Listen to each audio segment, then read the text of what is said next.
पादाग्रस्थितया मुहुस्तनभरेण पादाग्रस्थितया मुहुस्तनभरेण आनीतया नम्रताम् शम्भो संस्पृहलोचनत्रयपथं यान्त्या तदाराधने ह्रीमत्या शिरसि हितः सपुलकस् स्वेदोद्गमोत्कम्पया विश्लिष्यन् कुसुमाञ्जलिर्गिरिजया क्षिप्तोऽन्तरे पातु वः। भगवान शिव और पार्वती की स्तुति में यह रत्नावली नाटिका की नांदी के पश्चात संस्कृतम भारतम के इस आमुख पटल पर मेघदूत के दैनिक पाठ्यक्रम में आप सभी उपस्थित महानुभावों, दर्शकों, श्रोताओं, आदरणीय आत्मीय गुरुजन, प्रियजन, सुहृदजन, मित्रजन, विद्यार्थीगण, आप सब के प्रति अपना प्रणाम निवेदित करते हुए संयोजक प्रोफेसर मदन मोहन झा जी के प्रति अपना नमन निवेदित करते हुए आज के पाठ का शुभारंभ कर रहा हूँ। मेघदूत के इस दैनिक पारायण में कल हम लोग पूर्व मेघ के 46वें पद तक पारायण कर चुके हैं और आज 47वें श्लोक का हम पाठ करेंगे। कल आप देवगिरी का वर्णन कर रहे थे। यक्ष के द्वारा मेरे को देवगिरी दर्शन के लिए कहा गया। आज उस देवगिरी पर हमारे भगवान शंकर के जो एक पुत्र स्वामी कार्तिकेय स्कंद जी का निवास है, आज वहाँ उनको दर्शन कराते हुए यक्ष मेघ से कहता है। चलिए हम लोग एक बात पारायण करते हैं मंदाक्रांता छंद का।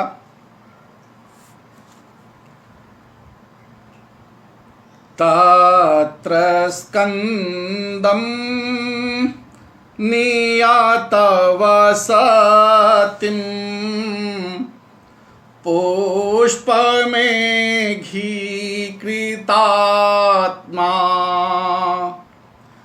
पुष्पासारे स्नपयतु भवान् व्योम गंगा जलार्द्रे रक्षा हेतोर्नवशशिभृता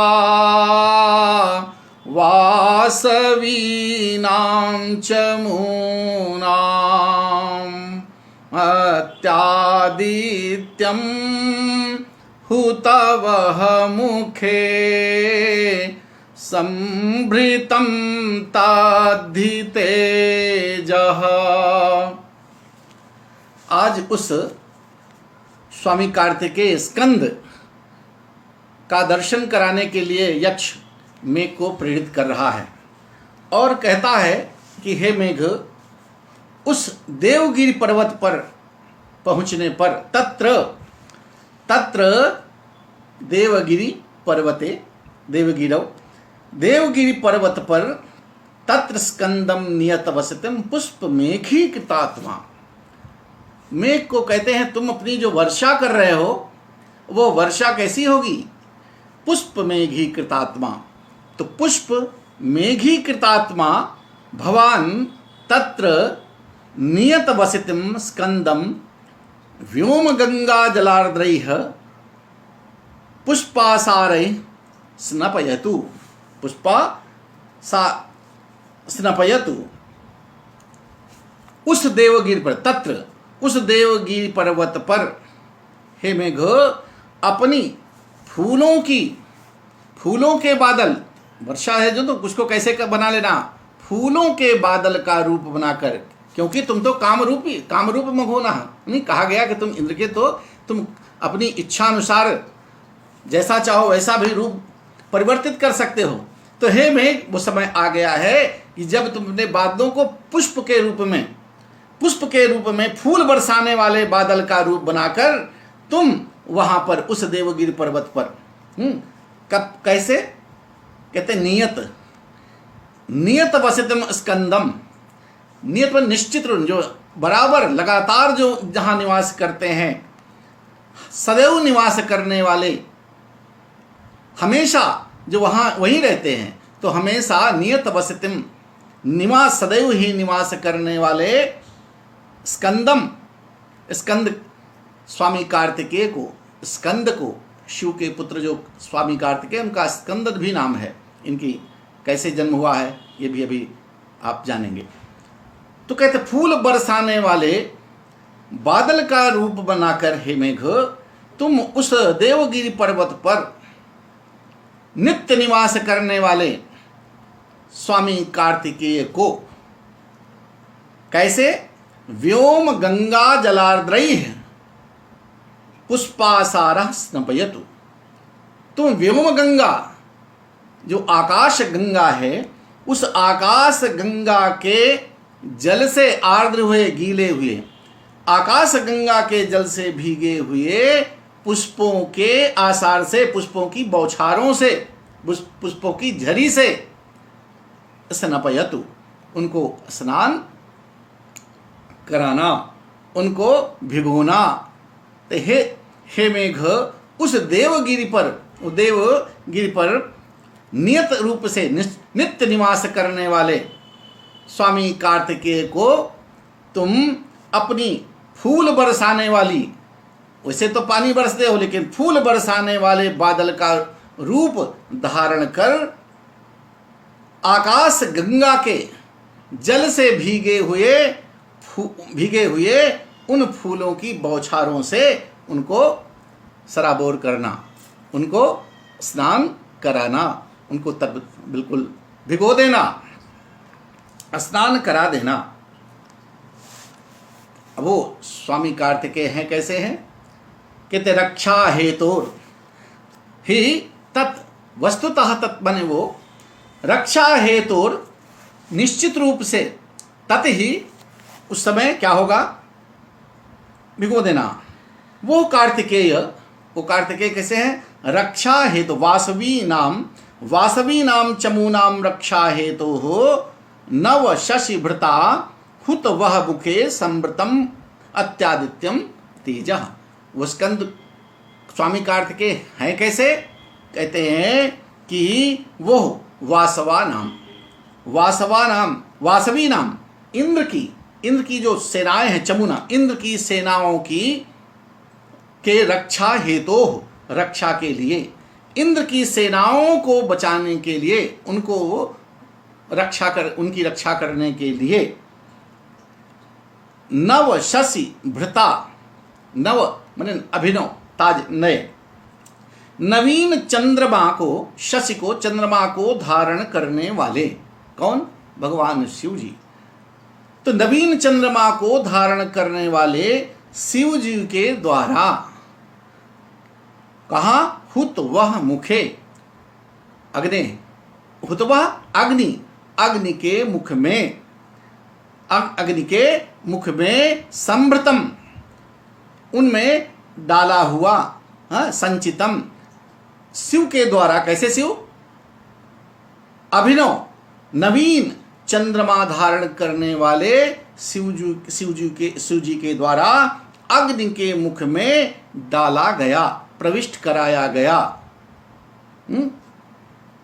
कहते क्या, अत्यादित्यम, अत्यान सूर्य का भी अतिक्रमण करने वाले, जो सूर्य को, जो तेज में, अग्नि में जो सूर्य का भी अतिक्रमण कर देने वाले हैं, ऐसे सूर्य का जो है उन सूर्य से भी अधिक तेजवान है, उनके भीतर तेज है। वो तेज किसका है, भगवान नवीन चंद्रमा को धारण करने वाले शिव जी के द्वारा अग्नि के मुख में प्रविष्ट कराया गया सूर्य से अधिक तेजस्वी उस उनका तेज है।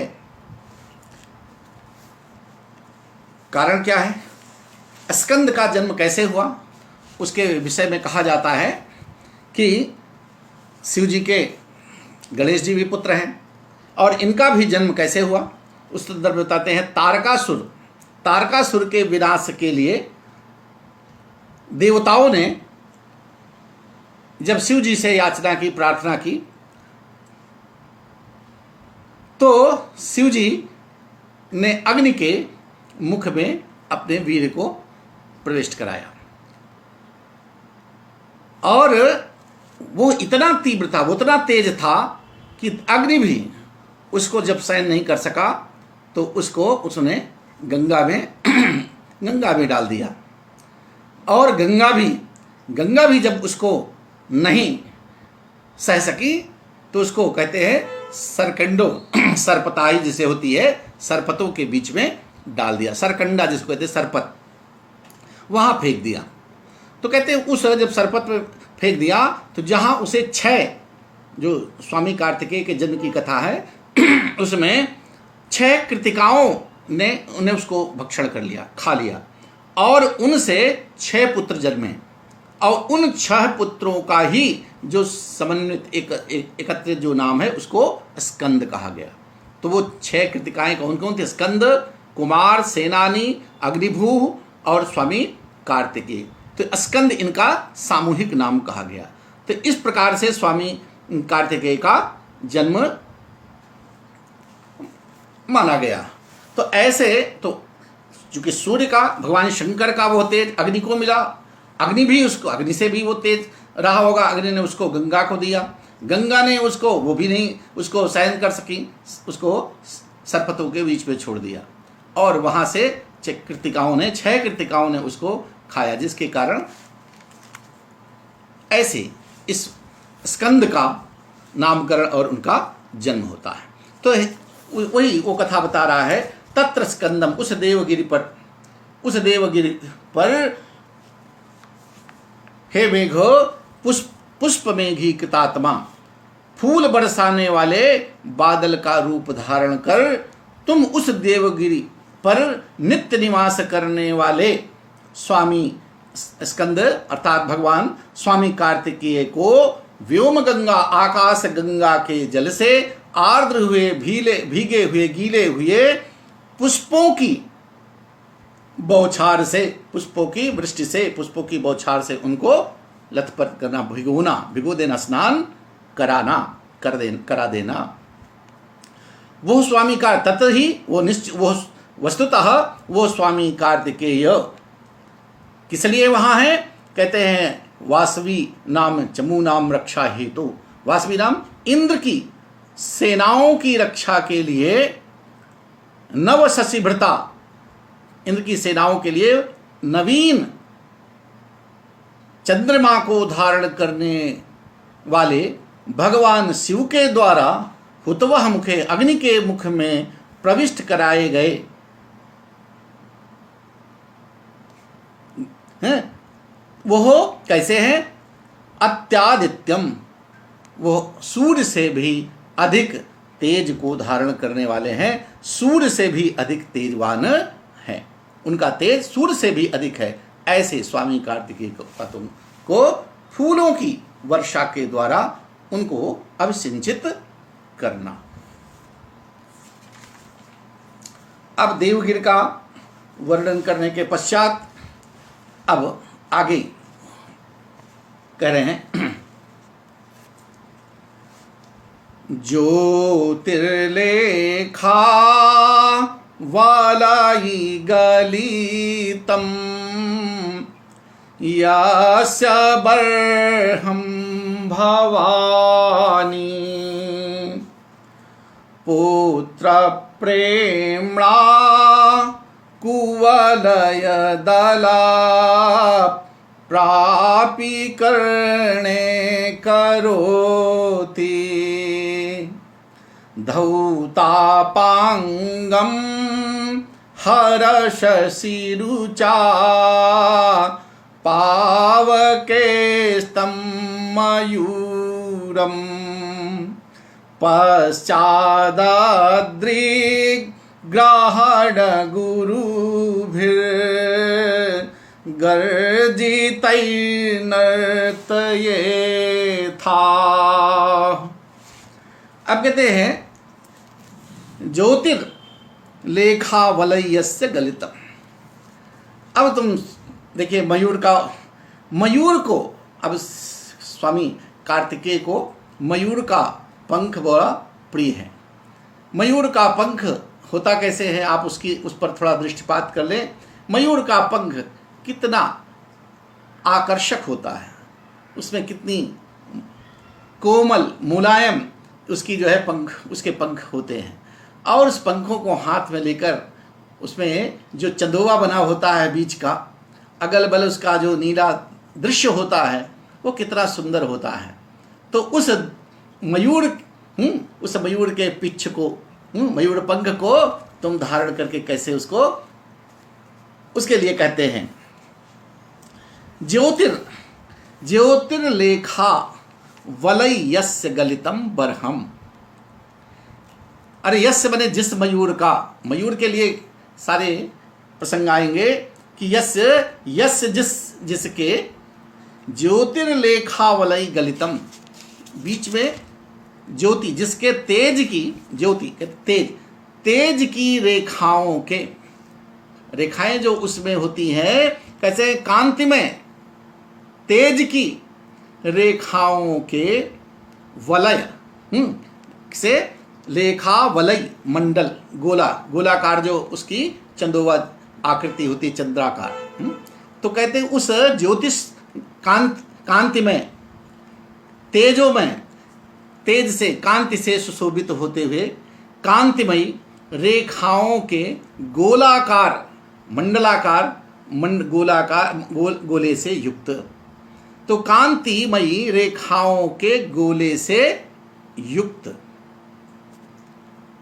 और यस्य गलितम बरहम, यस्य बने जिस मयूर के, कहते गलितम माने उखाड़े गए नहीं बल्कि तो झड़ जाते हैं। प्रायः आप मयूर के पंख आप देखते हैं जंगलों में, वो जब नृत्य करते हैं तो कुछ ना कुछ उनके जंगलों में, वन में उनके पंख मिल जाते हैं और फिर लगता है कि सबको यहाँ पर जितना मिल जाए उसको इकट्ठा कर लो, लाकर कितना अच्छा लगता है। तो ऐसे गलितम माने जो गल गए हैं, गिर गए हैं, झड़ गए हैं, झरे हुए, उखाड़े नहीं गए हुए। देखिए यस्य गलितम बरहम, गले हुए झरे हुए मंडलों से, जिसके गिरे हुए बरहम पंख को, बरह मयूर के पंख को बरह कहते हैं। पंख को कौन? भवानी पार्वती जी। तो ज्योति कांतमयी रेखाओं के मंडलों से युक्त, जिसके झरे हुए, जिसके गिरे हुए पंख को भवानी पार्वती जी पुत्र प्रेमणा, पुत्र प्रेम के कारण, पुत्र जैसा प्रेम होने के कारण, तो पुत्र प्रेम से क्या करती हैं? करणे कुवलय दल प्रापि करणे करोति। कुवलय दल कमल के दल, कमल के पत्तियों के साथ में, कमल के पत्तियों के साथ, अर्थात कमल पत्तियों के साथ धारण करने योग्य। चूंकि कमल की पत्तियां उनके कारण कैसे हैं? वो कमल के पत्तों को धारण करने वाले हैं। उन कमल के पत्तियों, कमल के दलों को, पत्तियों को धारण करने योग्य हैं जो कर्ण, उनमें उनका कहते हैं कमल की पत्तियों के साथ, जो बोले पहले से भी धारण करते, पहले भी धारण किए हैं तो उसमें उसको भी खोस लेती हैं, ऐसा भी हो सकता है। तो कमल की पत्तियों के साथ कान में धारण करती हैं उसको। भवानी पुत्र प्रेमणा कुवलय दल प्रापि करणे करोति। प्राप्त बने उसको अपने कानों में प्राप्त कराती है, अर्थात उसको भी धारण कर लेती हैं। तो दोनों हैं कमल, जो कमल के दलों को धारण करने योग्य हैं कान, उन कानों में उसको धारण कर लेती है। ये भी हो सकता है जो धारण किए हैं उसमें भी उस मयूर पंख को उसके साथ भी उसको उसी में खोस लेती हैं, उसको धारण कर लेती हैं। आप उसमें उसको भी लगा लेती हैं। तो धौतापांगम हर ससिरुचा पावकेस्तम मयूरम पश्चादग्रहण गुरविर गर्जिते हैं। तो हे मेघ तुम क्या करना, तम मयूरम, ऐसे ऐसे हर ससि रुचा, हर माने भगवान शिव जी के ससि रुचा, शिव जी के चंद्रमा की कांति से, शिव जी के मस्तक पर जो चंद्रमा विराजमान है, तो शिव जी के मस्तक पर विराजमान चंद्रमा की स्वच्छ सफेदी से, उसकी कांति से, उसकी चांदनी से, तो भगवान शिव जी के चंद्रमा की कांति से, उसकी चांदनी से धवल हुई, किसे, धौतापांगम, धवलित सफेद दिखने वाले, स्वच्छ यानी निर्मल सफेद, धौतापांगम उज्ज्वल अपांगों को, उज्ज्वल अपांगों को, नयन कोरों को। तो चंद्रमा की कांति से, धौत माने धोई हुई, नहीं स्वच्छ दिखने वाली, साफ एकदम सफेद दिखने वाली, नयन कोरों वाले, अपांगों वाले, कोर अपांग नेत्रांत जो होते हैं, कटाक्ष जिसको कहते हैं। तो ऐसे भगवान शिव जी की चंद्रमा की कांति से धवलित, नयन कोरों वाले, किसके, पावके मयूरम। अब देखिए पावके यहाँ पर स्कंद के लिए, चूंकि पावक के यानी अग्नि के, अब तो अग्नि के भी पुत्र हो गए वो, तो अग्नि के, तो पावके है अग्नि के, भगवान शिव जी का वीर्य अग्नि को मिला, तो पावके उनके भी पुत्र हुए। तो पावके स्कंद के, तम मयूरम, उस मयूर को पश्चात अद्रिग्रहण गुरभिर गर्जित नर्तये था। उसके बाद में तुम क्या करना कि अपनी पर्वतों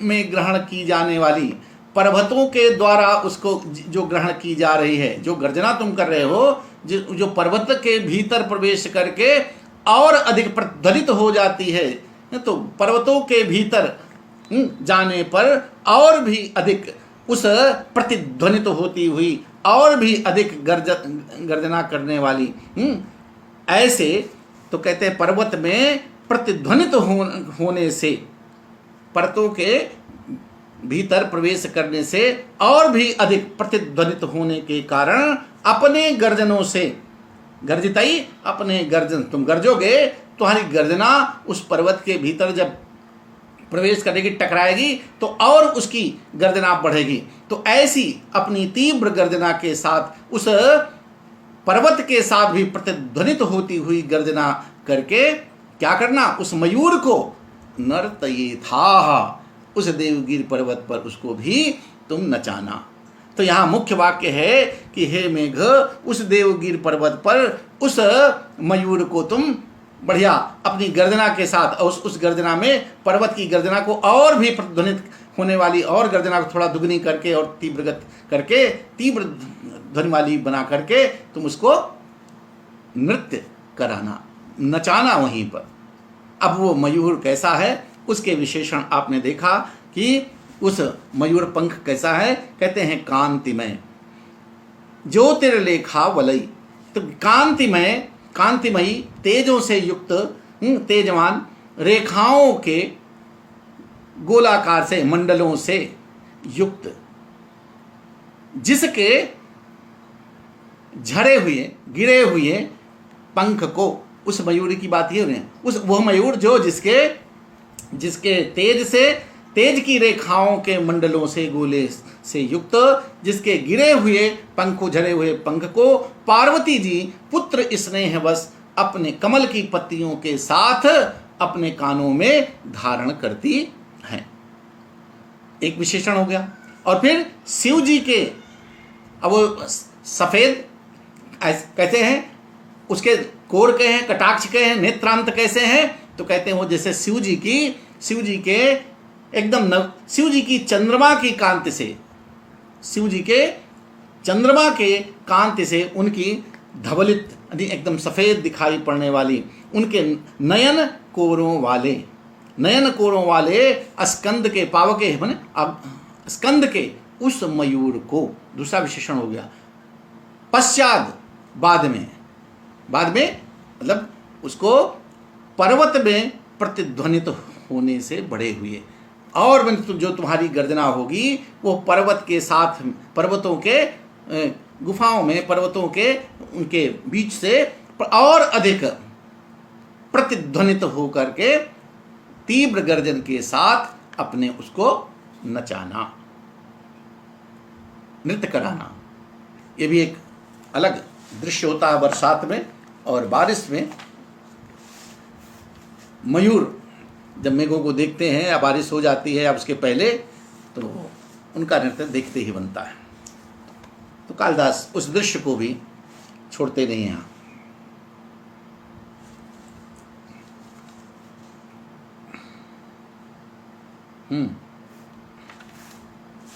चलते हैं आगे।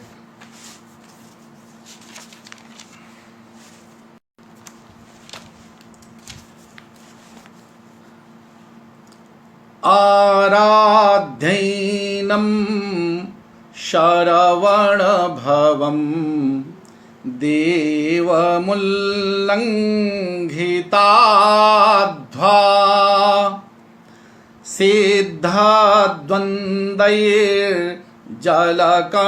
सिद्धद्वन्द्वैर्जलकणभयात् वीणिभिर्मुक्तमार्गः व्यालम्बेथा सुरभितनया लम्भजामानयिष्यन्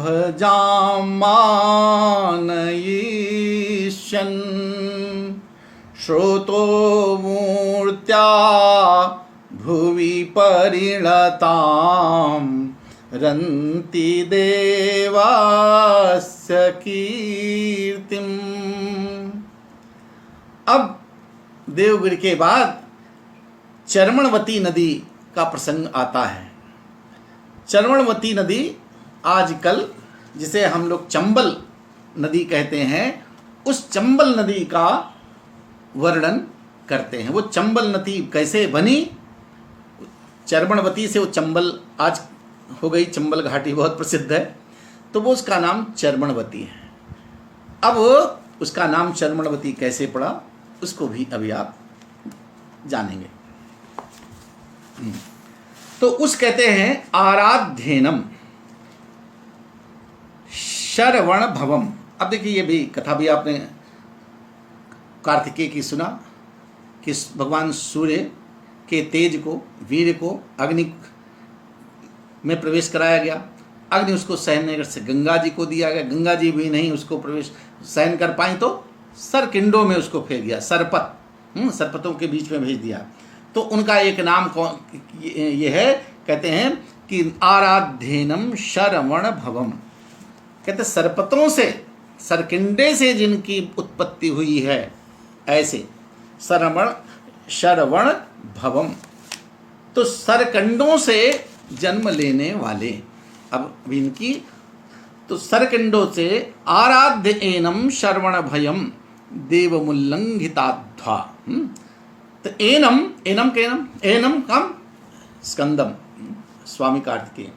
तो सरकंडों के वन में उत्पन्न होले, शरवण भवम, सरकंडों के बीच में, सरकंडों के वन में जन्म लेने वाले, उत्पन्न हुए। एनम इन्हें, आराध्य एनम आराध्य, एन मन इनकी, इनको अर्थात स्कंद को, स्वामी कार्तिकेय को की आराधना करके, इनकी पूजा करके। तो सरकंडों के वन में जन्म लेने वाले उत्पन्न भगवान कार्तिकेय की आराधना ने पूजा करके, उनकी अर्चना करके। वीण भी सिद्ध द्वंद्वैः जलकण भयात् त्यक्त मार्ग। कहते हैं सिद्ध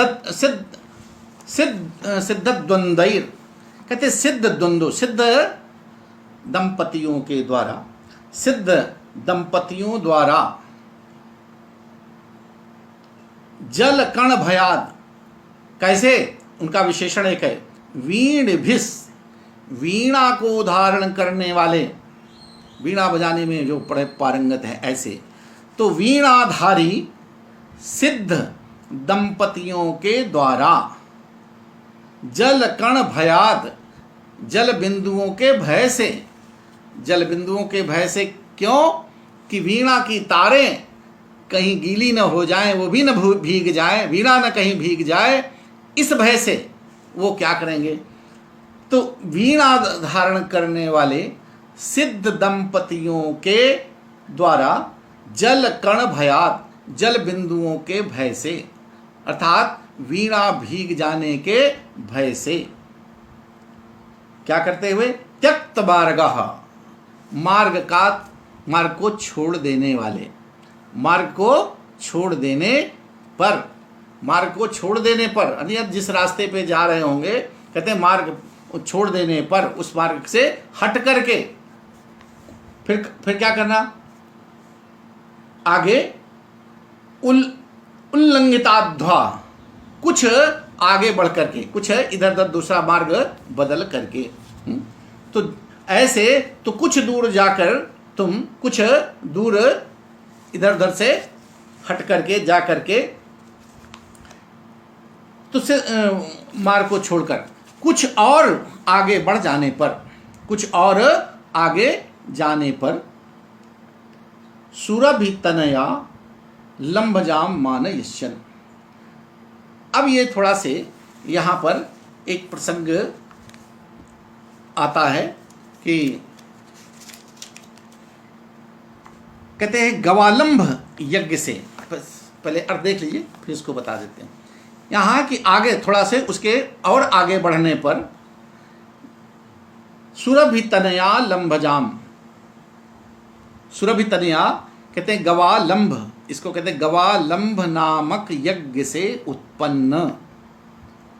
गवालंभ यज्ञ क्या थी, कहते गवालंभ यज्ञ से उत्पन्न, एवं भुवि, जमीन पर पृथ्वी में स्रोतो मूर्त्या परिणताम, कहते हैं फिर पृथ्वी में नदी के रूप में परिणत हुई। वो चंबल नदी के लिए है, वो चर्मणवती कैसी है कि गवालंभ नामक यज्ञ से उत्पन्न एवं पृथ्वी पर नदी के रूप में परिवर्तित हुई।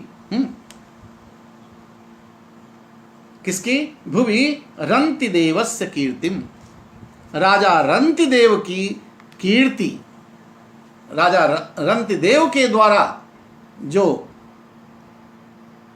चर्मणवती नदी बनी, उत्पन्न हुई, देखी गई, उसका, तो राजा रंतिदेव की कीर्ति वर्धनी, कीर्तिमयी, कीर्ति को बढ़ाने वाली जो वो चर्मणवती नदी का मानयिष्यन्, उसका मान करते हुए, मान वर्धन करते हुए, उसको सम्मान देते हुए, उसको सम्मान करते हुए, आगे कहते हैं मानयिष्यन् व्यालंबे थाह, व्यालंबे था, तो उसको तुम जो है कुछ नीचे की ओर उतर जाना, कुछ नीचे की ओर जा करके ठहर जाना, रुक जाना। कथा क्या है, कहते हैं गवालंभ यज्ञ से उत्पन्न।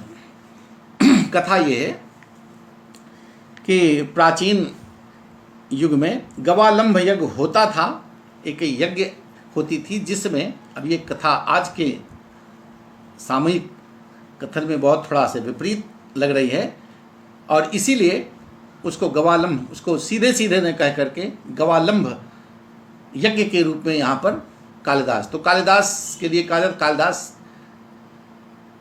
एक और नंदनी गाय की रघुवंश में कितनी भव्य उसकी पूजा कराते हैं, उसकी महत्ता दिखलाते हैं, तो यहाँ पर वो गो हत्या जैसी कोई चीज़ प्रदर्शित नहीं करेंगे, नहीं किए होंगे। तो फिर उसको नाम थोड़ा से बदल दिया गया। ऐसी कोई कथा रही होगी कि गवालंब यज्ञ में होता क्या था, जिसमें गायें या गौओं ने ही एक बार अपने कहा, उसमें पौराणिक कथाएं हैं कि गौएं खुद ही जा करके निवेदन की कि उनकी हत्या करके उनकी सदगत दे दी जाए, उनको मोक्ष मिले। कोई और घटना रही होगी। तो ऐसी स्थिति में शास्त्रानुसार यज्ञ में कटने वाली गौओं को दिव्य लोक की प्राप्ति होती थी। ऐसा पौराणिक कथा है कि एक बार बहुत सी गौएं ने संस्कृति के पुत्र तथा 10पुर के राजा, ये जो रंतिदेव हैं, ये कौन थे? कहते हैं ये संस्कृत के पुत्र तथा 10पुर के राजा रंतिदेव के पास आकर प्रार्थना की कि आप गवालंब यज्ञ कीजिए, जिसमें हमारा यह शरीर छूटकर दिव्य रूप हो जाएगा। रंतिदेव ने उनके कहने से उस यज्ञ को संपादित किया, जिससे इतनी गौएं कहते हैं मारी गईं कि उनके चर्म से बहने वाले रक्त से एक नदी बह निकली, जो चर्मणवती नाम से प्रसिद्ध हुई। ये चर्मणवती मतलब गौओं के चर्म जो गीले, उनके मारने के से उनके रक्त से जो रंजित थी। तो वस्तुतः कहीं न कहीं कुछ पहचान रह जाती है। आज चंबल घाटी जिस रूप में प्रचलित है, प्रसिद्ध है, वो भी हमारे यहाँ, वो भी आप सब परिचित हैं। तो कहीं न कहीं से हो सकता है ये भी वहाँ का पाप रहा हो, पुण्य रहा हो, वहाँ पे फलीभूत हुआ हो। आज भी वो बहुत खूंखार खतरनाक नदी के रूप में चंबल घाटी मानी जाती है। तो चर्मणवती नाम से प्रसिद्ध है। आजकल इसे चंबल के नाम से जानते हैं। अब कुछ लोगों के अनुसार कहते हैं ऋतु ऋतु में उत्पन्न सस्य सुरभि तनयाय हैं, अर्थात पृथ्वी की कृषि संस्कृति ही गोमेध यज्ञ है। तो इसको कई रूपों में बता रहा है, स्रोतो मूर्त्या, और कुछ का ये कहना है कि स्रोतो मूर्त्या, स्रोत के की साक्षात मूर्ति के रूप में वो चर्मणवती नदी बन गई। कैसे? कि उसमें जो यज्ञ हुई जो चर्मणवती के उद्भव विंध्य के उत्तर में, तो कहते इतनी उस जो यज्ञ हुई उस जल से इतना जल प्रवाहित हुआ कि वो उसके कारण एक अलग नदी का रूप उसने धारण कर लिया। अब ये भी किंवदंती चली आ रही है फिलहाल। तो यहाँ पर इस श्लोक में कहते हैं कीर्ति और चर्मणवती नदी का ये भेद होने पर भी अभेद का अध्यवसाय होने से अतिशयोक्ति अलंकार लग रहा है। एक बार और देख लीजिए।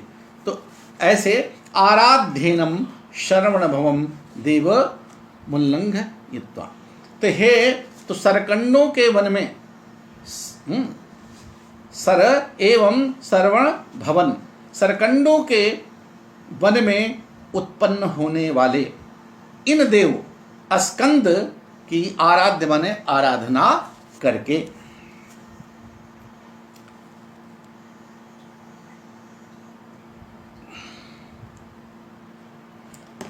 सरकंडों के वन में उत्पन्न हुए इन देव स्कंद स्वामी कार्तिकेय की आराधना करके वीण भी मार्ग छोड़ देने पर,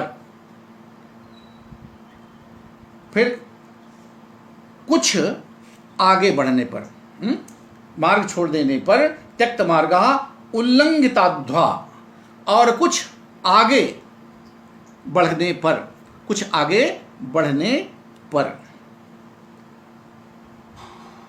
सुरभितनया लंबजाम, सुरभितनया कहते हैं गवालंब नामक यज्ञ, इसको ये गवालंब नामक यज्ञ से उत्पन्न एवं पृथ्वी में एवं भुवि स्रोतो मूर्त्या परिणतम। तो गवालंब नामक यज्ञ से उत्पन्न एवं पृथ्वी में नदी के रूप में परिणत राजा रंतिदेवस्य कीर्तिम मानयस्यन्, रंधदेव की कीर्ति कीर्ति स्वरूपणी रंधदेव की कीर्ति स्वरूपणी उस चर्वणवती नदी का सम्मान करते हुए व्यालंबे था, आप नीचे की ओर उतरकर वहां पे विश्राम करना, ठहरना, रुकना।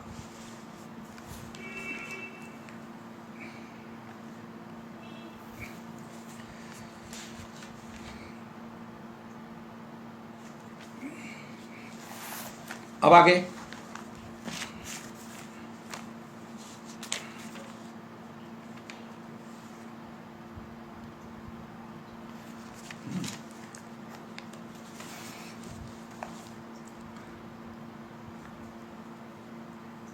त्वय्यादातुं जलमवनते शार्ङ्गिणो वर्णचौरे तस्याः सिन्धो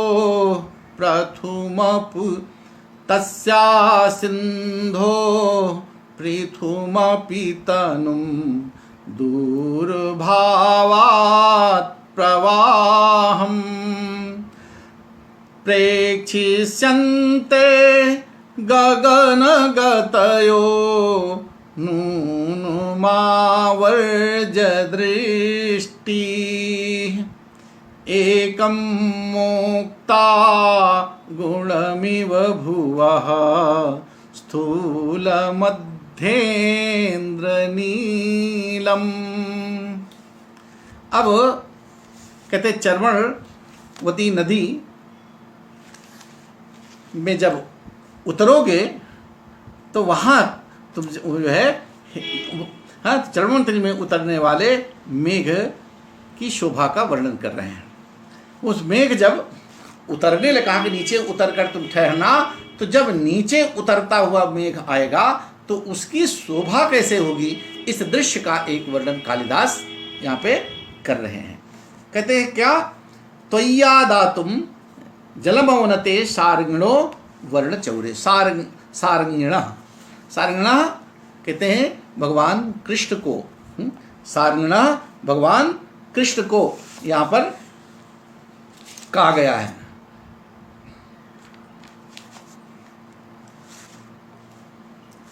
तो कृष्ण के सारंगण वर्ण चौरे त्वयि जलम, कहते कृष्ण के वर्ण का की चोरी करने वाले। कृष्ण का वर्ण कैसे है, श्याम वर्ण, मेघ का वर्ण श्याम वर्ण, तो यहाँ पर कहते हैं सारंगण, भगवान कृष्ण के रंग को चुराने वाले तेरे त्वयि सारंगण वर्णचौरे त्वयि जलम आदातुम अवनते। तो कृष्ण का, भगवान कृष्ण के रूप को, रंग को चुराने वाले त्वयि तेरे जलम आदातुम, जल लेने के लिए कहते हैं अवनते, अवनत होने पर, नीचे आने पर, भगवान कृष्ण के रूपकारी वर्ण के समान भगवान कृष्ण के रूप को, रंग को चुराने वाले हे मेघ, तुम्हारे जल लेने के लिए नीचे उतरने पर, नीचे आने पर, जब नीचे से तुम आओगे, उतरोगे, तो कैसा क्या होगा, गगन गतयः प्रथुम अपि दूरभावात् तनुम तस्याः सिंधो प्रवाहम नूनम दृष्टि आवर्जे एकम स्थूल मध्येन्द्र नीलमणिम भुवः मुक्तागुणम इव प्रेक्षस्यन्ते। तुमको कैसे देखेंगे लोग, कहते हैं पहले भाव देख लिए, क्या कहना चाह रहे हैं कालिदास। कहते जब तुम मेघ ऊपर से उस नदी में उतरने के लिए, पानी लेने के लिए उतरोगे, तो उस समय जो गगनचारी, जो आकाश में विचरण करने वाले देवगण हैं, वो ऊपर से दूर होने के कारण तो देखेंगे, तुमको, तुम्हारी तरफ जब देखेंगे, जब नीचे की ओर देखेंगे तो वो जो चर्वणवती नदी है तो दूर से आकाश पे विचरण कर रहे हैं, तो आकाश से वो विस्तृत फैली तो दिखाएगी, विस्तृत होने पर भी दूर होने के कारण वो पतली सी उस नदी की धारा को वो निश्चित ही बहुत आंखें फाड़ फाड़ कर, यानी आंखें एक टकटकी लगा करके उसको वो निहारेंगे। किसको? उस नदी को निहारेंगे। और वो नदी उस समय कैसी लगेगी उनको, उनकी दृष्टि में कैसे लगेगी? जैसे वो पतली नदी, ऊपर से दूर से वो पतली पतली नदी दिखाई देगी तो कैसी एक कल्पना करते हैं कि जैसे मानो, उत्प्रेक्षा, मानो पृथ्वी की एक लड़ी वाली, पृथ्वी की एक लड़ी वाली मोतियों की माला हो। जैसे लगेगा पृथ्वी की एक लड़ी वाली कोई जंजीर हो, माला हो, जिसके मध्य भाग में ये क्या है? ये चंबल, चर्वणतरी, ये पृथ्वी की एक माला के रूप में ऐसे दिखाई देगी। और बादल जब उसके ऊपर से उतरता हुआ नीचे की ओर आएगा तो ऊपर गगनचारी जो देवतागण उसको देखेंगे तो लगेगा कि एक लर वाली जो मोतियों की माला है उसके बीच में ये क्या है? ये इंद्रनील मणि, ये बादल रूपी, ये जो बादल आ रहा है नीचे की ओर, उसको कहेंगे ये इंद्रनील मणि इसमें पिरोया गया है। इसके बीच में इस एक लर वाली मोतियों की माला में बीच में एक मेघ कैसा है? इंद्रमणि के रूप में पिरो दिया गया है। कोई माला पहने हैं पृथ्वी की, जैसे गले में, पृथ्वी के गले में जैसे हार पहना जाता है, कोई एक लर वाला, एक पतली, चूंकि पतली है तो एक लर का, तो एक लर की कोई माला है और बीच में मेघ जो लटका हुआ उतर रहा है वो ऐसा लगेगा जैसे इंद्रनील मणि बीच में पिरो दिया गया है। इंद्रनील मणि भी नीले रंग का होता है, बादल भी नीले रंग का होता है। तो ये दृश्य है यहाँ पर। तो कृष्ण के वर्ण को, अब कृष्ण के वर्ण को चुराने का भाव ये क्या है कि मेघ भी कृष्ण की तरह है। तो कृष्ण के रूप को, कृष्ण के वर्ण को चुराने वाले मेघ, हे मेघ, कृष्ण के वर्ण को चुराने वाले तेरे जल लेने के लिए नीचे उतरने पर, नीचे आने पर गगन जो गगन गतया मैंने गगन में, आकाश में जो गति करने वाले हैं, आकाश में विचरण करने वाले, आकाश में घूमने वाले आकाशचारी देवगण, प्रथम माने विस्तार होते हुए भी, विस्तृत होते हुए भी नहीं, फैले होते हुए भी, विस्तृत होने पर भी, दूर भावात, दूर होने के कारण, विस्तृत तो है, फैली तो है, लंबी चौड़ी दिखाई दे रही है, लंबी है, लेकिन विस्तृत होने पर भी, दूर भावात, दूर होने के कारण, दूर होने से, कैसे? तनु माने एकदम दुबली पतली, एक पतली सी, तो एक पतली दिखाई पड़ने वाली, तस्याह सिंधोः प्रवाहम, उस सिंधो माने उस नदी की, उस चर्मण नदी की प्रवाह माने प्रवाह को, धारा को, नूनम निश्चित रूप से, दृष्टि आवर्ज्य, अपनी दृष्टि को रोक करके, यानी नियंत्रित करके, अरे देखेंगे कि अरे ये क्या है, तो अपनी एक टकी, यानी टक अपलक दृष्टि से बिना पलक को गिराए, तो अपनी दृष्टि को इधर उधर एकदम न चलाकर, बल्कि एक दृष्टि से, एक टकी लगाकर निश्चित ही आंखें फाड़ के, आंखें देख करके, टकटकी लगा करके इस तुम्हारी तरफ इधर देखेंगे। और देखेंगे तो कैसा लगेगा?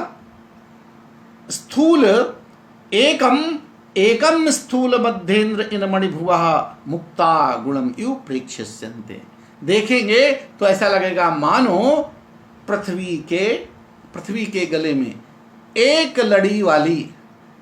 लड़ी वाली मोतियों की माला है, जिसके बीच में एक बड़ा सा जो कि मेघ बड़ा है, एक बड़ा सा इंद्रनील मणि पिरो दिया गया है।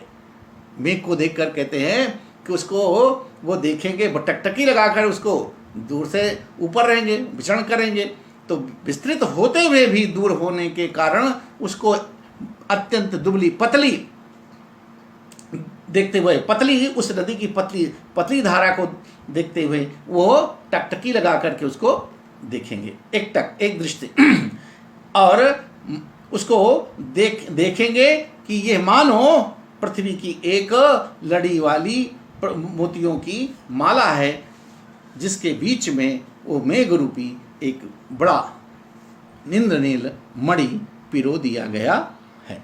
तो उस मेघ का दृश्य यहाँ पर वर्णित है। तो यहाँ पर चर्मणवती नदी के प्रवाह में मुक्तावृत हारत्व की संभावना के उत्प्रेक्षा अलंकार इसमें सीधे सीधे। अब एक और पद्य देख लेते हैं। तामोत्तीर्या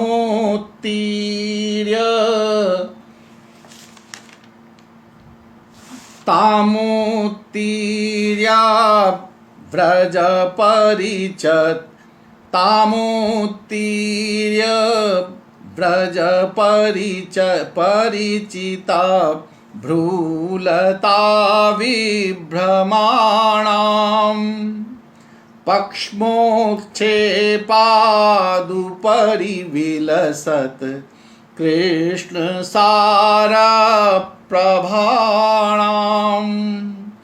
कुन्देक्षेपानुगमधुकरा श्रीमुषामात्मबिम्बम्, पात्रीकुर्वन् दशपुरवधू नेत्रकौतूहलानाम्।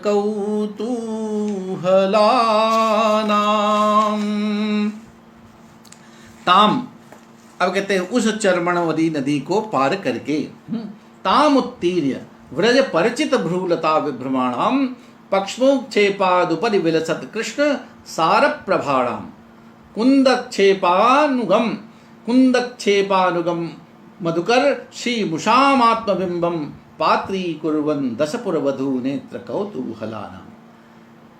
अब तुम जो है तुम पार करके, ताम उत्तीर्य उस चर्मण नदी को पार करके, ताम नदीम, ताम चर्मणवती नदीम उत्तीर्य उसको पार करके, आत्मबिंबम अपने स्वरूप को कैसे, परिचित भ्रूलता विभ्रमाणाम, पक्ष्मोच्छेपात उपरि विलसत कृष्ण सार प्रभाणाम, कुंदक्षेपानुगम मधुकर श्री मुक्षाम, दशपुर वधु नेत्र कौतूहलानाम, पात्री कुर्वन्। तुम अपने उसको पार करके मेघ करके अपने स्वरूप को, उस दशपुर की जो राजधानी है, दशपुर जो रंतदेव की राजधानी है, वहाँ की जो कामिनियाँ हैं, सुंदरियाँ हैं, उनके नेत्रापांगों को, उसके नेत्रापांगों को, उसके कटाक्षों को, कटाक्ष कैसे हैं, कहते हैं दशपुर की कामनियों के उत्तीर्य परिचित दशपुर वधू नेत्र कौतूहलानाम, दशपुर की कामिनियों के, सुंदरियों के नयनों के कौतूहल का तुम पात्री कुर्वन्, अपने स्वयं को पात्र बनाते हुए, उनके नेत्रों का तुम पात्र बनते हुए, अर्थात वो तुमको देखने के लिए एकदम जो लालायित हैं, उनको जो तुमको देखने के लिए एकदम उत्सुक हैं। तो ऐसी उन कामनियों के नयनों के कुतूहल का विषय अपने आप को तुम बनाते हुए जाना। जो नेत्र, उनके नेत्र के कौतूहल कैसे हैं, नेत्रों का कहते जो नेत्र कुतूहल उसके लिए हैं, परिचित भ्रूलता विभ्रमाणाम, कहते परिचित भ्रूलता, भवों रूपी भ्रूलता विभ्रमाणाम, भ्रू भौं भौह रूपी लताओं के विभ्रमों, विभ्रम ने हाव भाव, विलास के से परिचित हैं। परिचित भ्रू लता विभ्रणानाम, जो भौहें रूपी भौह रूपी लताओं के विलास से परिचित हैं। भौहों को चलाने में लताएं जैसे हिलती डुलती रहती हैं, वैसे उनकी भौहें भी इधर उधर भटकती हुई, चंचल होती हुई वह स्थिर नहीं रहती हैं, और जो भौह रूपी लताओं के विलास से जो परिचित हैं, खूब हाव भाव करने में एकदम पटु है। पक्षमोच्छेपात, और पलकों को उठाने के कारण, पलकों के उठाने के कारण, जिनके ऊपरी विलसत कृष्ण सार प्रभाणाम, और पलकों को उठाने पर, पलकों को उठाने के कारण जिनके ऊपरी विलसत कृष्ण सार प्रभाणाम, तीन कहते हैं श्याम, श्वेत और लाल कांति सुशोभित रहती है। पलकों को ऊपर उठाने से जिनके नेत्रों की जो सुषमा है वो कैसी, श्याम वर्ण की, श्याम श्वेत और लाल कांति सुशोभित रहती है।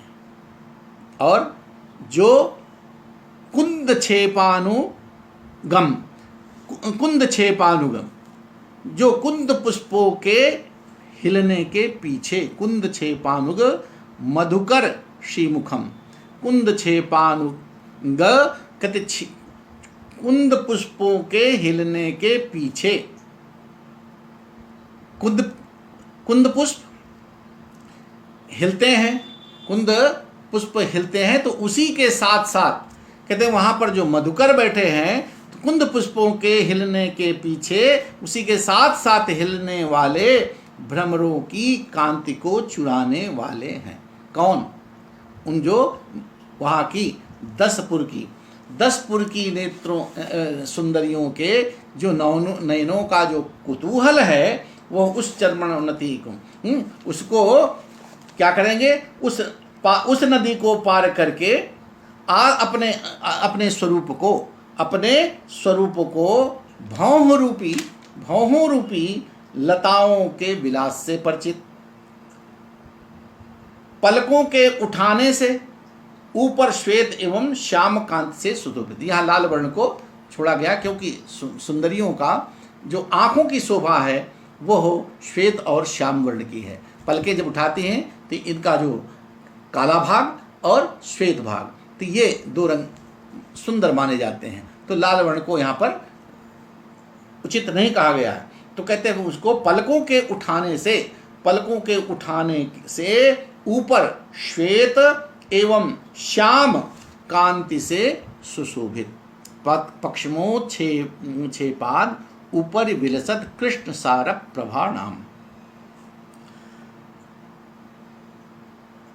कांति, तो श्वेत एवं श्याम कांति से सुशोभित। और तीसरा भी इसका विशेषण क्या है, कुंद छेपानुग, कहते कुंद पुष्पों के हिलने का, कुंदक्षेप कुंद के फूलों के हिलने से, कुंद पुष्पों के हिलने का अनुकरण करने वाले, कुंद पुष्पों के हिलने का अनुसरण करने वाले, अनुगमन नकल करने वाले, अनुसरण करने वाले भंवरों की मधुकर श्री मुषाम, भंवरों की शोभा का, भ्रमरों को मधुकरों की शोभा चुराने वाले। कौन? ये सारे विशेषण किसके थे? 10 पुर वधु नेत्र कौतूहलानाम, 10 पुर की सुंदरियों के नेत्रों के कुतूहलों का विषय बनाते हुए जाना। हे मेघ, तुम ऐसे मत जाना, तुम 10 पुर की सुंदरियों के नेत्रों के कुतूहलों का विषय, मतलब अपने स्वयं को तुम उसका पात्र, अपने आप को पात्री कुर्बन, पात्र रूप में प्रस्तुत करते हुए कि तुमको देखने के लिए वो एकटक लालायित हैं, अपने कैसे, अपने कुतूहल भरे अपांगों से, नेत्रों से, अपने नेत्रों से। तो उनके सारे, उनके कैसे विलास हैं, उसके सारे विशेषण यहाँ दिए गए। तो 10 पुर की रमणियों के नेत्रों के कुतूहलों का विषय बनाते हुए तुम जाना। तो कुतूहल, उनके नेत्रों का कुतूहल, तो नेत्र सारे कहते भव, वो रमणियाँ कैसी हैं, उनके जो भवों रूपी लताओं के विलास से परिचित हैं। पलकों के उठाने से ऊपर श्वेत एवं श्याम कांत से सुशोभित, और कुंद पुष्पों के हिलने की नकल करने में, हिलने के बहाने, हिलने के कारण, अनुसरण करने के कारण मधुकर की शोभा को चुराने वाले हैं। माने वो ऐसे ऐसे हिलते हैं तो ऐसा लगता है मधुकर की ये पंक्ति है, ये भंवरा इधर से भी जा रहा है, इधर से भी जा रहा है। जब हिलती है भंवरा, कोई मधुकर बैठा है किसी डाल पे, और वो डाल जब हिलती है तो उसके साथ वो भी आगे पीछे चलता है। तो उस मधुकर की कहते अपने उस कुंद पुष्पों के हिलने का अनुसरण करने वाले भंवरों मधुकरों की शोभा को चुराने वाले कौन? उस 10 पुर की रमणियों के नेत्रों के कुतूहलों का विषय बनाते हुए तुम जाना। तो कुतूहल, यहाँ पर 10 पुर की सुंदरियों के नेत्रों का जो कुतूहल है, उनके जो भावभंगिमाएं हैं, वो तुमको देखने के लिए किस प्रकार से लालायित होंगी, उनको तुम उस प्रकार से, उनके लिए तुम अपना विषय बन करके, यानी तुमको देखने के लिए वो उत्कंठित हो जाएं, ऐसा अपने आप को प्रस्तुत करते हुए तुम आगे बढ़ना। तो आज का विषय यहीं पे मैं विराम लेता हूँ।